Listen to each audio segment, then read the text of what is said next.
மாட்டு சாணி பார்த்திருக்கேன். இது என்னடா சாணி மாடு?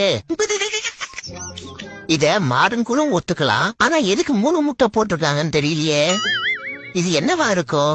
எந்த பக்கம் பார்த்தாலும் கண்டுபிடிக்க முடியலையே. இது என்னடா கொடுமை? மாடை பொங்கல் வைக்குது. பாக்குறவ குழம்பிட கூடாதுன்னு மாடுன்னு எழுதி வச்ச அந்த மனசு இருக்கே, அதான் கடவுள். குத்து மதிப்பா இத மாடுன்னு கூட ஏத்துக்கலாம். அந்த கண்ணுக்குட்டி நினைச்சாதான் கண்ணு கலஞ்சது.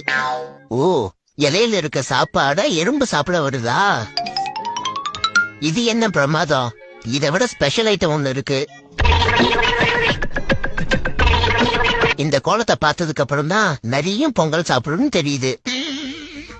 இதெல்லாம் மாடுங்க பார்த்தா மாடுங்களே சூசைட் பண்ணிக்குமே. அட்ட கடவுளே, மாடோட மடி பின்னாடியில இருக்கு. இது என்ன ஜீவராசின்னு தெரியலையே. மாடு கையால எடுத்து கரும்பு சாப்பிடுறதா இப்பதான் பாக்குறேன். கோல போட்டியில ஃபர்ஸ்ட் பிரைஸ் வாங்கின மாடு. ஐ, குட்டி டைனோசர்.